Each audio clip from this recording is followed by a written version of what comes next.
Thank you, everyone, for joining us this afternoon. Coach Kelly's going to start us off with some opening comments. Thank you. This is my 30th year of having opening game week press conferences, my 11th at Notre Dame. The excitement is certainly still there. The anticipation of playing an opener still is one that gets you certainly excited.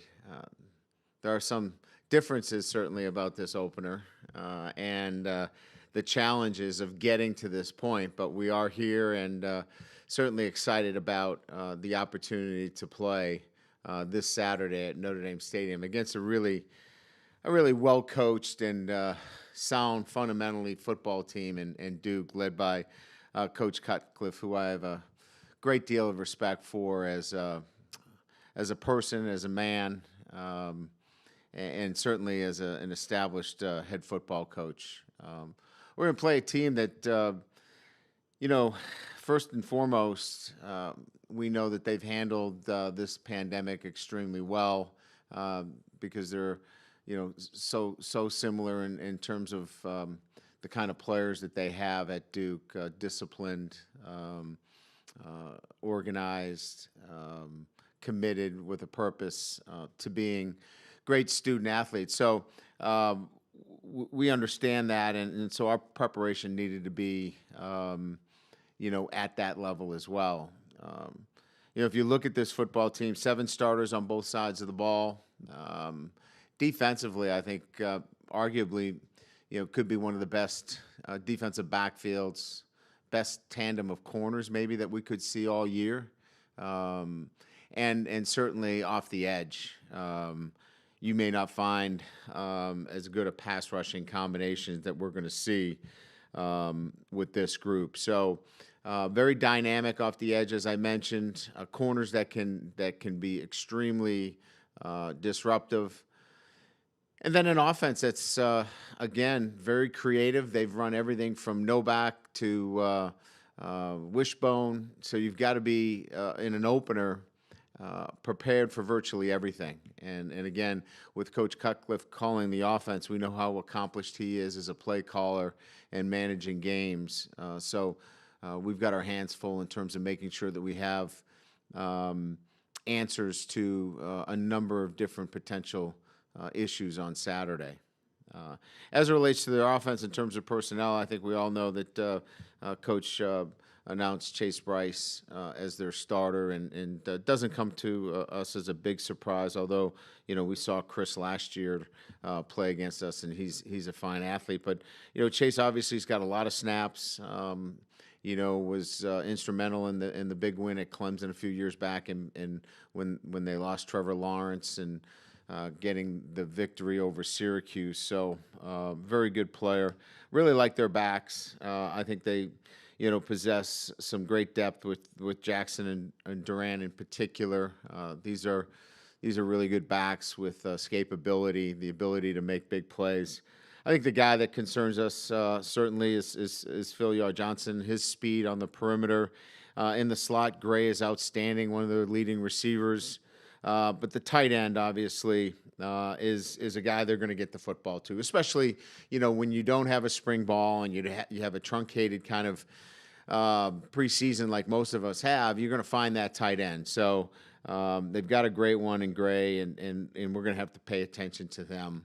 Offensive line, a lot of guys back. Obviously, they lost their center, which is a blow, but they've got a young man that played a lot of football for him last year that I'm sure he'll step in and do a great job for him. So I think if, you're a head coach, you want to have some continuity in special teams. They've got a couple of young guys that are going to have to step in. I know how that is last year. We had Jay come in and step in quite well, so I'm sure they've recruited well at that position. But all in all, we know the challenge in front of us, the first ACC opener for us since we've been here at Notre Dame, and we're excited about that challenge. Once again, our preparation has been about our discipline off the field, and we have currently, as we go into our Mental Monday meetings, we have no players that are in quarantine, and we have no players that are in isolation. So we have a full roster. We tested again today. We had over 215 negative tests again today with an antigen test. We'll test again Wednesday and Friday. So feel really good about the discipline of our football team. And like I said, we're excited about now playing some football on Saturday. All right, our first question comes from Pete Sampson of The Athletic. Usually you have a good handle on what kind of team you're going to have before the opener. Does that still feel like the case even with some of the limitations of this camp? And what's your sense of this team's identity before it kicks off? Yeah, I think you always want to have a sense of who you are leading into the opener. We were, I think we were evolving later than we have been in years past because of some of the distractions. But I think I've got a pretty good sense and feel for who we are. Strong leadership. I think we have young players that are going to contribute. This is going to be a long year, one that's going to require a lot of players to be actively involved in what we're doing. So I think we see a group that has a lot of experience coming back, but that you're going to see some young players, be part of this as well. I think defensively, I think I've mentioned this, I like the athleticism and the speed. And then from an offensive standpoint, the physicality, especially, when we deal with, the group that we have coming back on the offensive line. Our next question is from Tim Priester of Irish Illustrated. In December, you hinted that as good as your 2019 team was, your 2020 team could be even better. After what you've experienced with your team the last 6 months, including the last month or so on the field, how good is this team and what is this team's ceiling? Yeah, those were December platitudes after an 11-win season and knowing that we had plenty of time before. And Tim, you know that. Yeah, I mean, there's a lot of things to like about, when you look at the basic tenets of your football team, right? The ability to run the football, to have a veteran quarterback back, certainly from a defensive structure, one where your system is in place. You feel like you have the ability to stop the run. And then on the perimeter, I think we're better than we were last year in a sense that we have, the safety and the corner position has evolved. So coming into the season, when your special teams now is returning, you feel really good about where you are, but you got to go play the games. And we were in a different place this year in terms of our preparation than when I made that comment in December. There were a lot of different things that have occurred. We didn't have spring practice, which I don't know that anybody's really going to be able to tell what that does in terms of the effect of your football team, particular in these early games. I think the second thing is, we didn't get all of our practices in, quite frankly. And I don't know who will. I mean, but there are those distractions that we had to, obviously go through. And other teams will have those same distractions. But my point being is those weren't in play in December. But the basic tenets of having a really good football team, potentially a great football team, are in place. And now we're going to have to go prove it. We've had a couple questions about the linebacker position, including this one from Chuck Freeby. Last year, you and Clark were able to rotate a lot of people on defense. How comfortable are you with your ability to do that this year, particularly at linebacker? Yeah, I think you're going to see, certainly at the buck position, you're going to see multiple players playing at that position. I think Drew has established himself at the mic, but Bo Bowers had his best camp bar none. You're going to see him on the field, and we feel very comfortable putting. I think there were times last year where Bo, we felt like, there were some holes in his game. I think he's tightened up his game to the point where we feel like if Bo has to go out there and play the whole game, we feel really good about where Bo is. Very, very good football player. So the depth at the linebacker position, we feel really good. We've got two guys on the scout team right now that I'll tell you what, are really, really good football players in Jack Kaiser and J.D. Bertrand. And we have a hard time blocking those guys. That's a really good problem to have when we have that kind of depth on our football team at the linebacker position. The next question is from John Finneran with the Associated Press. Wondering if you can talk about the progress you have seen in your running attack this preseason, particularly in short yardage situations. What players on the offensive line and in the backfield have stood out to you this fall? Well, I think we've made it pretty clear that Kyron Williams has kind of taken that lead position, and then I think we have 4 other backs that are all very capable of playing and will play this year. Chris Tyree's got great vision, patience, sees the hole extremely well. I think we've all known that Jameer has that ability to play with a physicality. We like the ability of a Jafar Armstrong with his size to come in there and be physical. Sibo Fleminster has really had a nice camp for us. He's low to the ground, keeps his legs moving, very difficult to get down.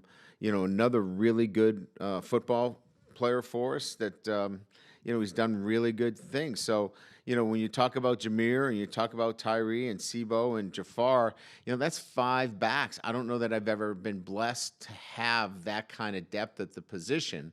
So when it comes to short yardage, we'll be able to feature, any one of those backs based upon, what the situations are and what we're doing. But let's make no mistake about it. Short yardage starts up front. It starts with the ability to control the line of scrimmage and then have backs that, can hit it and, play with low pads. Our next question is from Pete Sampson. How creative can you get with Kyle Hamilton's role to make it harder for opponents to key in on him, and how much can you put on his plate in year 2? Yeah, I think he's accepted more responsibility both on and off the field as well as at his position. I think in our sub packages, Kyle Hamilton is not going to be just a center fielder. I think it's safe to say that in year 2 you can start to do many more things. I think you'll see him do things that we asked Alohi Gilman to do for us last year. So. If you felt like Alohi was put into positions that accounted for versatility, I think you can expect that that's what you'll see from Kyle Hamilton. The next one is from Dennis Dodd with CBS. Describe the uniqueness of this season competing for an ACC title. I'm sure you've addressed it with the team, but how often will you revisit it? Well, it's never been a goal, so it's an established goal now is to win a championship, an ACC championship. So, it allows you to, our mission is to win a national championship and graduate all of our players. We're able to talk in terms of a mission being, to win a championship, and now either an ACC championship, and if you win that, obviously you keep your mission alive for a national championship. So you've got both of them now in your eyes and in your vision for what you want to accomplish during the season. So, I don't know that it changes a whole lot in terms of our standard, in terms of what we want to accomplish. It's 1 week at a time, and living up to our standards means, total preparation and our traits. And I think they're kind of all wrapped in one. I think the really interesting part of this is that it brings a bigger focus in on certainly the week to week because, you're dealing with, 10 ACC games where we didn't have that kind of focus in years past. The next question is from Tyler James with the South Bend Tribune. What has Sean Crawford done to earn the starting strong safety position, and why can he have success there despite size? Well, the safety position, and I think we have, a really good model to look at, is about instincts, it's about toughness, it's about versatility, and we just need to look back to last year with Alohi Gilman, who, a quick shout out to those guys that made NFL rosters last year. I think we had 10 guys that went into camp and all 10 of them made it. I said, that says so much about the program that they came out of here at Notre Dame and so much about them individually and who they are. So congratulations to all of them. But going back to the question, the size of a Lohi Gilman and the size of a Sean Crawford, you could still play that position at a high level if you've got great instincts, if you've got toughness, if you've got ball skills. And Sean's got all those things, and he's been extremely productive for us at that position. He won that position over. We didn't come into camp expecting him to win it. We came into camp expecting him to be a placeholder at that position. He went out and won that position. We are a better football team with Sean playing the safety position. Also from Tyler James, how much has Brock Wright improved from what he played last season? Yeah, I mean, Brock Wright is going to be somebody that you can count on play in and play out. We're not going to ask him to be Cole Kmet, because he is not Cole Kmet, nor would he tell you that he possesses those kinds of athletic skills. But he is a skilled player. He can run. He's athletic. He's strong. I just think what he brings more this year than last year is confidence. And so, he's going to catch the football. He's going to block in line for us, and he knows he doesn't have to do it by himself. He's complemented with Tremble and Takis and Mayer and Bauman. All those guys are going to play roles for us. You're going to see multiple tight ends on the field, and so Brock doesn't have to do it by himself. But when he's in there, he possesses the tools, and I think the biggest tool that he brings to the toolbox this year is a level of confidence. Our next question is from Mark Skoll of WNDU. Saturday is the first game day for Tommy Rees officially as the offensive coordinator. What are your expectations for him as the offensive coordinator, and how do you think he has elevated the offense? Well, I think he's going to do quite well. I got a chance. He was on a job interview against Iowa State, which was a very difficult chore with a defense that you don't see very much in a 3-3-5 defense against a very good defensive coordinator and Coach Heacock. And he did a great job in his preparation. And he's been that same person since that interview that he had. And he's been organized. His meetings have been outstanding. His practice preparation has been exactly what I'm looking for, and I expect the same thing. We've had a couple of dress rehearsals with him up in the box and signaling in and communication, and I've listened in and liked the communication, and I think it will go extremely smooth, and I think it'll be extremely efficient, and I expect a very good and a successful run with Tommy as our offensive coordinator. How will an improved Jaret Patterson impact the offensive line this season? Well, I mean, an improved everybody is going to impact our offensive line, but the center is such a crucial position, right? He's calling out the fronts. He's certainly somebody that has to not only physically do it but mentally. He's involved in quite a bit of our protections. And I just think he feels so much more comfortable at the position. He's not worrying about, do I got to snap it, plus protections, and who do I block? I just think the natural progression in year two is one where you're going to continue to see him evolve as one of the elite centers in the country. Our next question is from Teddy Greenstein of the Chicago Tribune.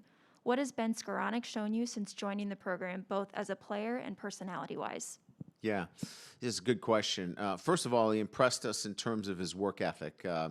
He comes from a great program, and it doesn't surprise us that just his character and how he transitioned here immediately was working as hard, if not harder, than anybody. Did some things in the summer that were as good, if not better, than what we had seen here in years relative to his work volume. Built relationships with Ian Book and the other receivers. Here's a guy with a personality that was outgoing, immediately looking to build relationships. He wasn't a guy that talked a lot. He let his actions speak for themselves, which I thought was a great way for him to immediately build respect with his peers by his actions, not by his words. And then he slowly has kind of, started to speak up a little bit. And I think that that's been, appropriate because he's earned his right to do so. So I think his evolution has been spot on relative to how he has come into this program. His personality, he's a kid from Fort Wayne. He's a down to earth guy. He's a, and I use this term in a manner that evokes more of his work ethic. He's blue collar in a sense that he's the first one in and the last to leave. He's watching film, and he does all the little things that you want from a guy. If you're going to take a grad transfer, he fits the profile of all those things that a head coach would be looking for. Our next question is from Tim O'Malley of Irish Illustrated. Clarence Lewis is the only true freshman to break into your week 1 depth chart on defense. What did he show you in camp to earn the spot with Tariq Bracy on the corner? Yeah, so the corner position requires not only athleticism, right? It requires an ability to make plays when the ball's in the air, just a kind of a savvy and a sense and the ability to tackle. And he brought all those. Certainly we could talk about the coaching as well. Mike Mickens has done a really good job of bringing him along. But a lot of that is that Clarence had some innate ability at that position that was able to translate itself early on in his time here. Look, comparisons are easy to make, and sometimes they get taken and we run too fast and too far with them. But we started another young man as a true freshman, and his name was Kavari Russell. And I don't know if Clarence, has the same athletic ability, and in terms of raw athletic ability. Kavari was really, a gifted athlete. But Clarence has clearly demonstrated that, as a true freshman, we could put him on the field at the same level or possibly even higher than the level that Kavari had to play as a true freshman. And we did pretty good that year. Next, from Eric Hansen with the South Bend Tribune. Do you separate the quarterbacks enough in practice and in meetings that quarantine isn't ever likely to become an issue?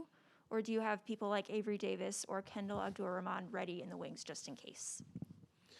Well, in meetings, we are socially distanced and we wear masks, so there won't be any contact tracing that would occur during any of our meetings. So contact tracing for us is probably not going to happen in any of our meetings. Twice we were addressed in that as a potential situation, but because of our 6 feet separation in terms of our social distancing and wearing masks, we were disqualified from having to go through that.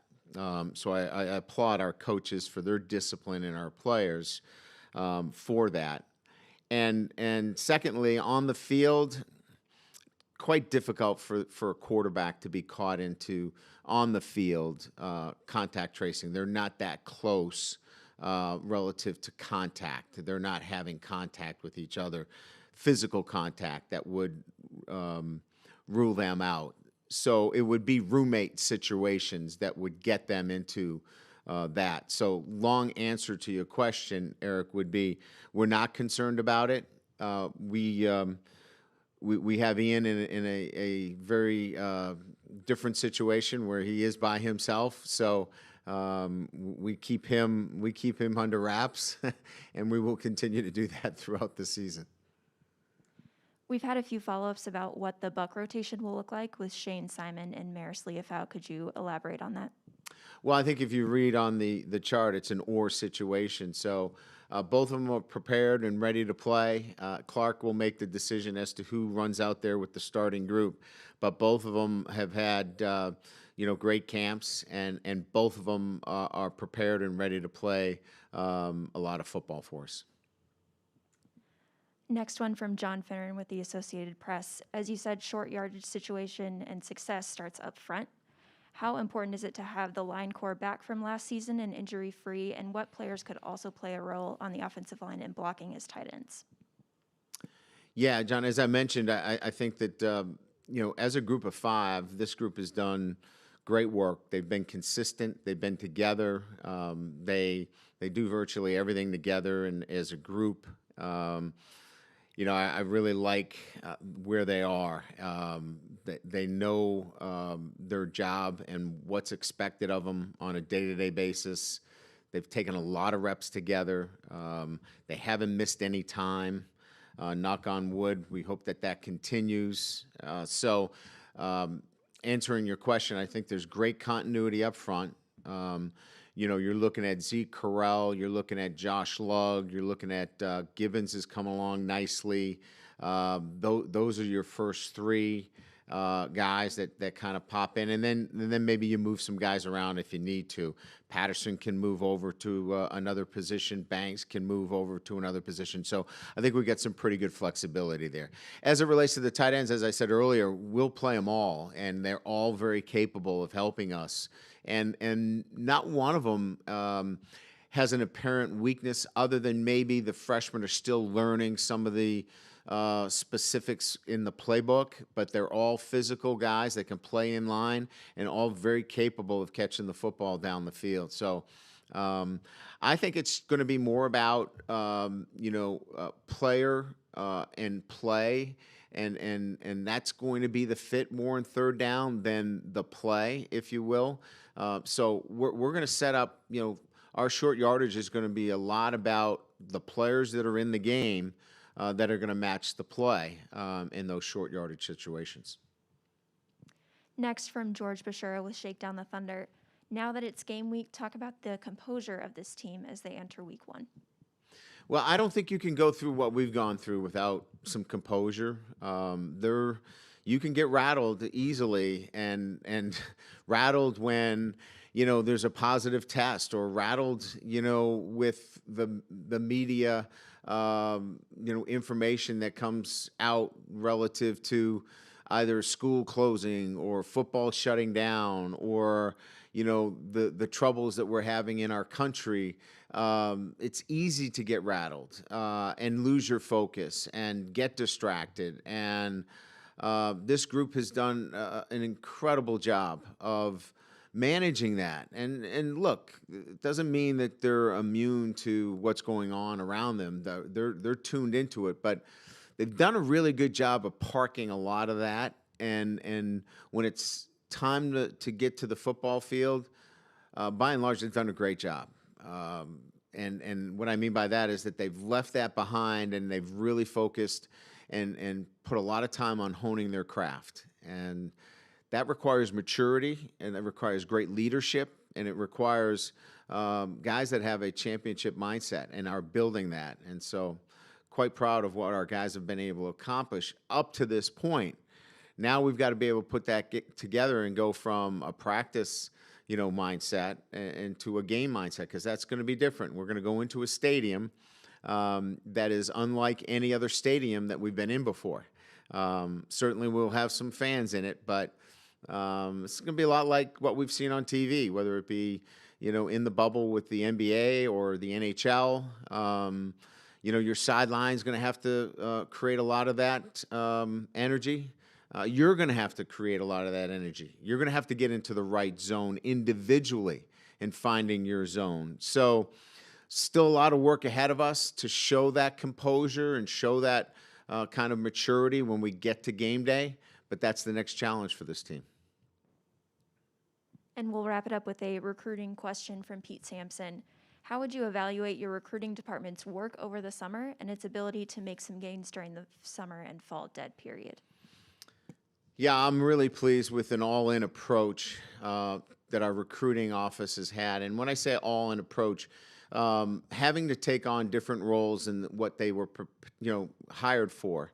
And so, when you talk about graphics and you talk about on-campus recruiting, it's easy to say, well, that's your responsibility. But, when you have to do other things and you've got to, make sure that you're helping us, get on Zoom calls and be part of the hundreds of Zoom calls that we were actually part of, and being creative and being on a creative team to put together, virtual visits. I think what I appreciate more is kind of like an all-in mentality that our recruiting office has had in shifting gears and finding ways to reach the student athletes that couldn't make it to campus and continue the recruiting. We're still not done. We feel like there's some exciting things in front of us here in the next couple of weeks, but I think that's probably how I would characterize it, is that they immediately knew that they couldn't